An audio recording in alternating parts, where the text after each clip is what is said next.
Magandang araw! Sama-sama tayong matuto sa Teacher Sal Learning Resource Channel. First Term Examination Reviewer, Filipino 5. Ano ang tawag sa magkakasunod-sunod na hakbang upang matapos ang isang gawain? C. Proseso. Bakit nakatutulong ang angkop na larawan sa pagpapaliwanag ng proseso?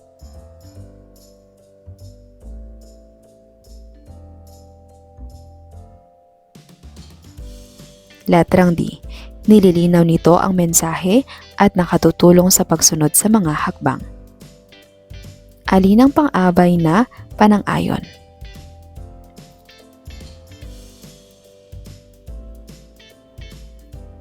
B. Talaga. Ano ang tawag sa karaniwang kahulugan ng salita na makikita sa diksyonaryo?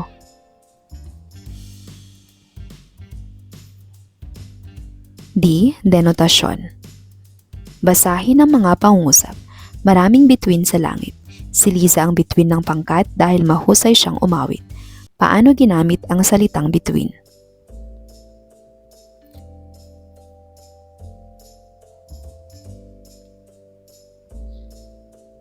Letrang A.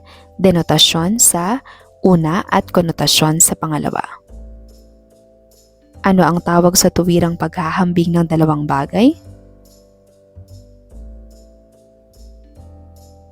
Letrang C. Metapora.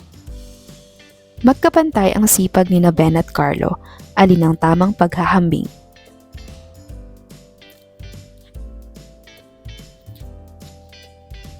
D. Magkasing sipag sina Ben at Carlo. Ano ang tawag sa paghahambing ng pagkakatulad o pagkakaiba ng mga bagay o ideya?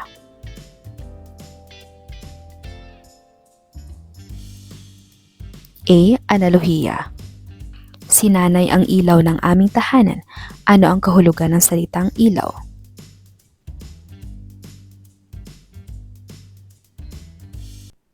C. Metaporang tumutukoy sa gabay ng tahanan.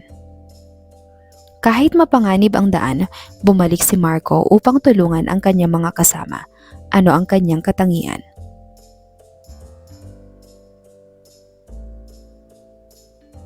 Letrang B.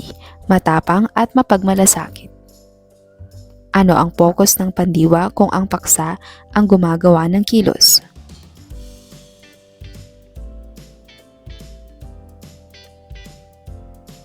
D. Focus sa tagaganap o aktor.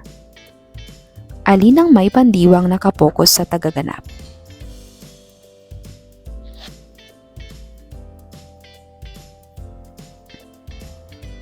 D. Ang proyekto ay ginawa ng pangkat. Gagawa si Paulo ng 3 hakbang sa paghahanda ng bag. Alin ang pinakamahusay na panuto?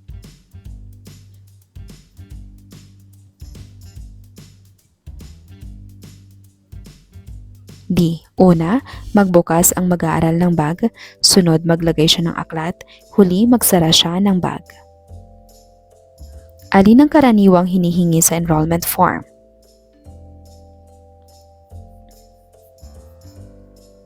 B. Pangalan ng mag-aaral. Saang bahagi ng liham pangkaibigan makikita ang pangunahing mensahe?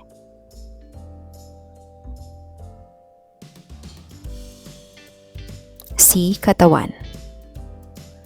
Bakit angkop sabihin sa nakatatanda ang magandang araw po, kumusta po kayo?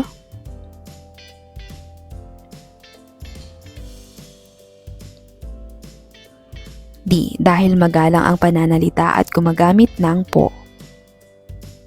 Sumusulat si Ana sa kaibigang may sakit. Alin ang pinakamagandang pahayag?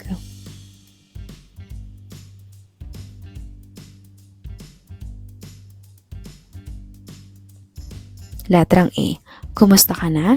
Sana ay bumuti na ang iyong pakiramdam. Gagawa si Marco ng magalang na liham pangungumusta. Alin ang tamang ayos?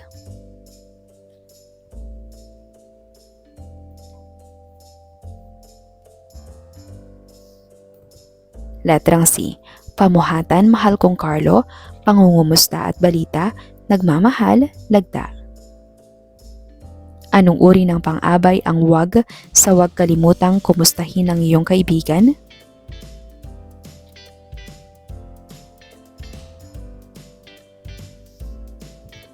Letrang D, panalungan. Bakit karaniwang maikli at tuwiran ang isang mahusay na slogan?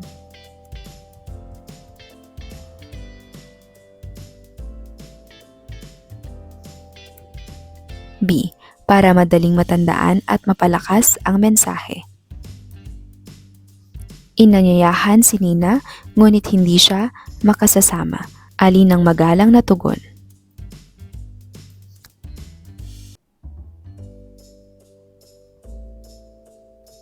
C.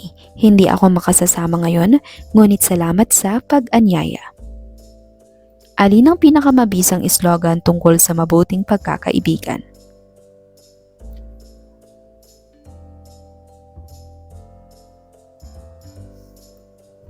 D. Kumusta ka? Isang tanong, isang hakbang sa pagkakaibigan. Ano ang wastong ayos ng isang organisadong tekstong naglalahad?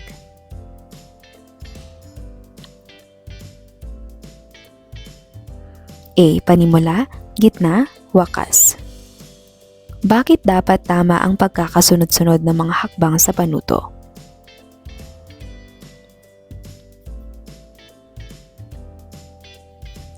C. Para madaling masundan at maisagawa ng tama ang proseso. Ano ang pangunahing tungkulin ng gitnang bahagi ng tekstong nagpapaliwanag ng proseso?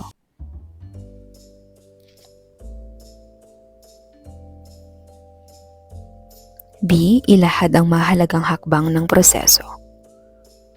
Alin ang tamang pagkakasunod-sunod sa paghahanda ng prutas?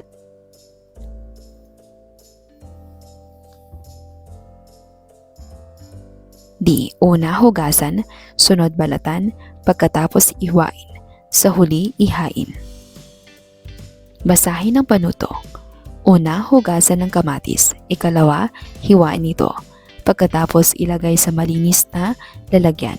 Paborito kong gulay, ang asul. Sa huli, ihain aling pangungusap ang hindi kaugnay.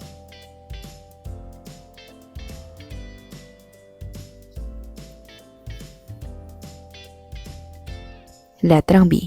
Paborito kong kulay, ang asul. Alin ang pinakamalinaw na paglalahad ng proseso?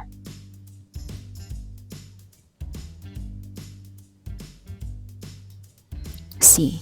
Una, ihanda ang kailangan. Sunod, sundin ang mga hakbang. Sa huli, tiyaking maayos ang ginawa.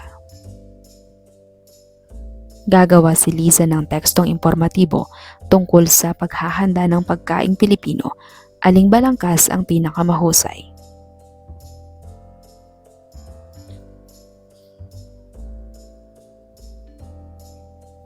Letrang D, panimula at layon, mga kailangan, sunod-sunod na hakbang, pangwakas na paalala. Ano ang tawag sa mga salitang una, sumunod, pagkatapos at sa huli? B. Panandang diskurso.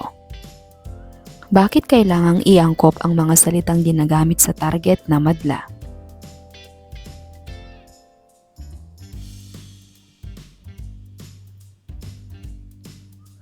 A. Para malinaw at madaling maunawaan ang mensahe. Bakit hindi angkop ang maraming teknikal na salita sa paliwanag para sa mga batang kaedad mo?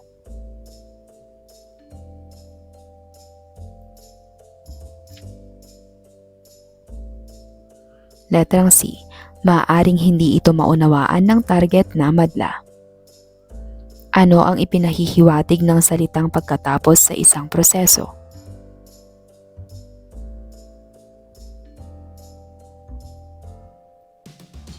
B.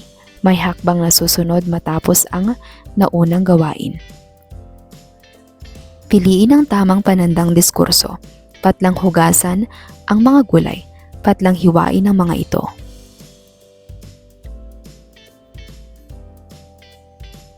Letrang D. Una, Pagkatapos, magpapaliwanag si Carlos sa grade 5 kung paano maghanda ng simpleng merienda. Alin ang pinakamalinaw?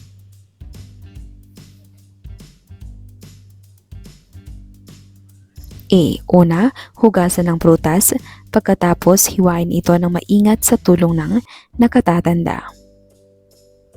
Alin ang pinakamahusay na panimula sa tekstong nagtuturo ng simpleng proseso?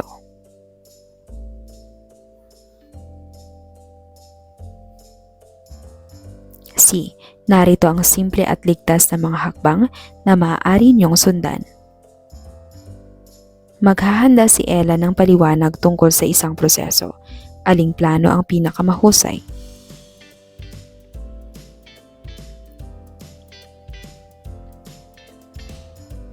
D. Magsimula sa malinaw na layon, gumamit ng payak na salita, ayusin ang mga hakbang at magtapos sa paalala. Ano ang tawag sa muling pagbasa at pagbabago ng draft upang maging mas malinaw?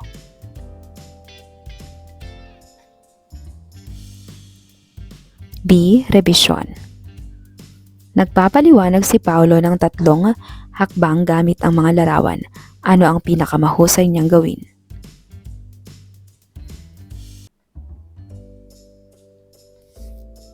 Letrang C. Ituro ang larawang kaugnay ng hakbang habang malinaw na nagsasalita. Maayos ang script ni Ben, ngunit nakatingin lamang siya sa papel at hindi ginagamit ang larawan habang nagsasalita. Ano ang dapat niyang pagbutihin?